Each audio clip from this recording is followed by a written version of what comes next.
No kings. And one reason we really don't need no kings is because What we are witnessing right now may be one of the most significant strategic shifts of this entire conflict. Not because of the scale of the strikes, not because of the weapons used, but because of what this moment reveals about the two nations behind them and what they have silently, reluctantly begun to accept. For weeks, the United States and Israel maintained a very deliberate approach to their campaign against Iran. Military installations, nuclear-adjacent facilities, command infrastructure, Revolutionary Guard assets.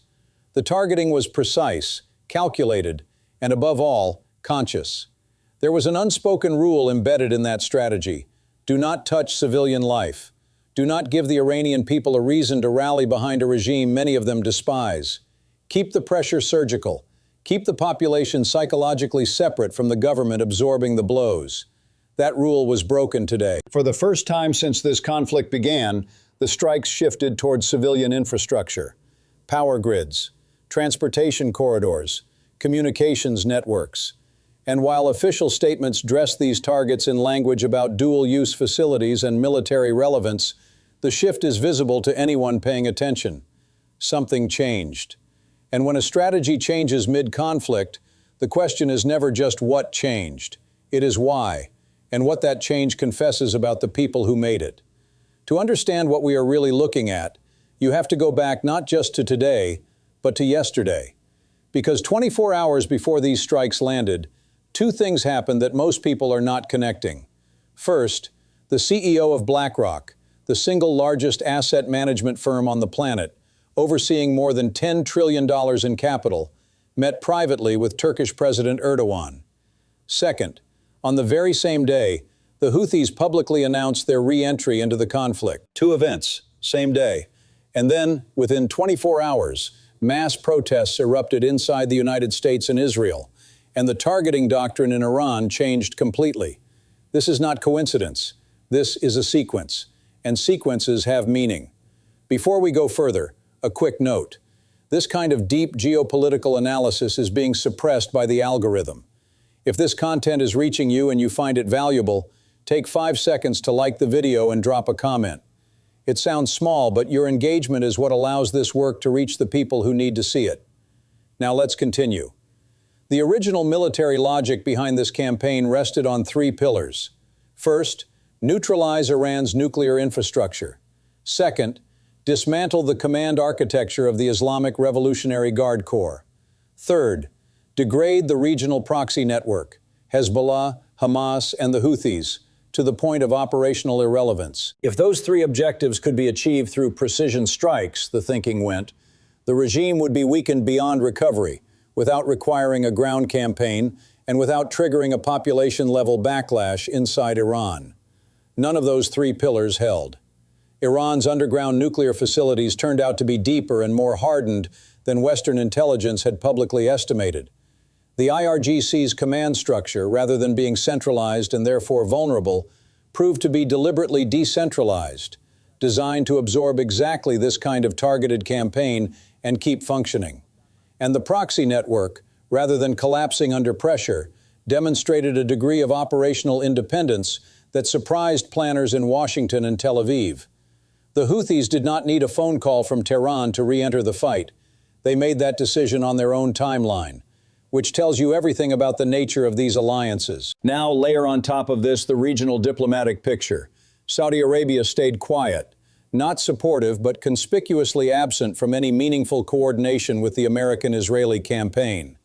Turkey played its customary multi-vector game, speaking the language of diplomacy while keeping every door open. Iraq and Syria remained contested terrain.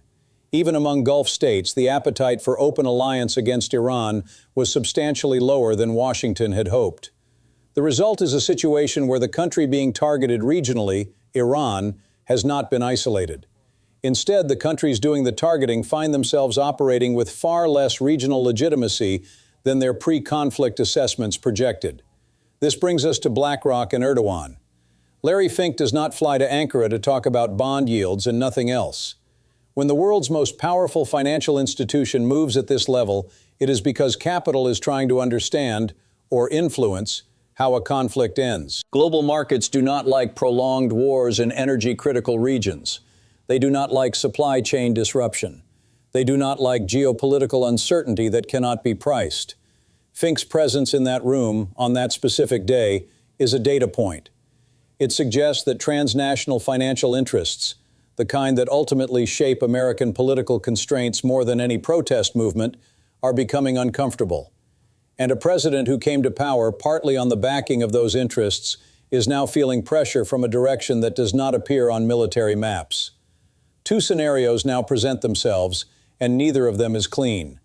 In the first scenario, the shift to civilian infrastructure targeting is a deliberate escalation designed to create a breaking point inside Iran, to push the population toward crisis, to strain the regime's capacity to maintain basic services, to accelerate internal fracture. In this reading, the strategy hasn't failed. It has evolved. The hope is that a cold, powerless, communications-cut civilian population will turn its anger inward, toward the gay GK, from then outward, toward the attackers. It is a brutal calculation. It has historical precedents, and it sometimes works. In the second scenario, and this one deserves serious consideration, the shift in targeting doctrine is not a sign of strategic evolution. It is a sign of strategic exhaustion. When you have hit every military target you can reach and the enemy is still standing, still launching, still coordinating, you face a choice: escalate or negotiate. The move to civilian infrastructure may not be a confident new phase. GGK may be the move of a campaign that has run out of high-value military options and is now applying pressure in the only direction left available. That is a fundamentally different thing. And if that is what this is, then the strategic picture is far darker than the official narrative suggests. The Houthis re-entering the conflict on the same day as the BlackRock-Erdogan meeting is not incidental. It closes a loop. It demonstrates that Iran's extended deterrence network remains functional.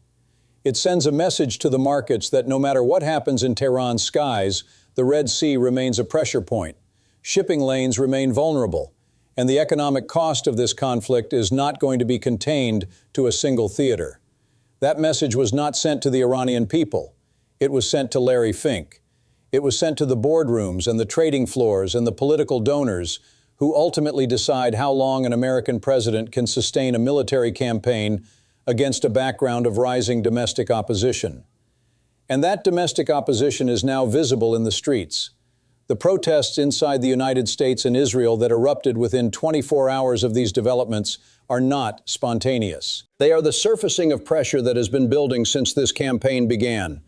Pressure from families absorbing losses, from communities questioning the cost, from a public that was told this would be swift and decisive and is now watching it stretch into something neither swift nor decisive. The unanswered questions are the ones that should keep you thinking.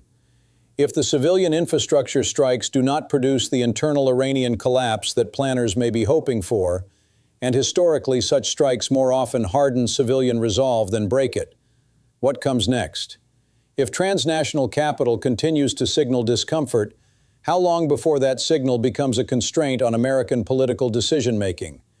And if the Houthis are back in the equation, if the proxy network is intact, if the nuclear infrastructure is still standing, then what exactly has this campaign achieved? We are at a moment where the gap between the stated objectives of this war and its visible results has become impossible to paper over.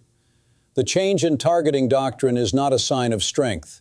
It is a confession. And confessions, in geopolitics as in everything else, mark the beginning of a very different kind of conversation. One that no longer happens in targeting rooms, but in the offices of the people who decide when wars end. That conversation has already begun. The question is whether the public will understand what it is watching before the outcome is already decided.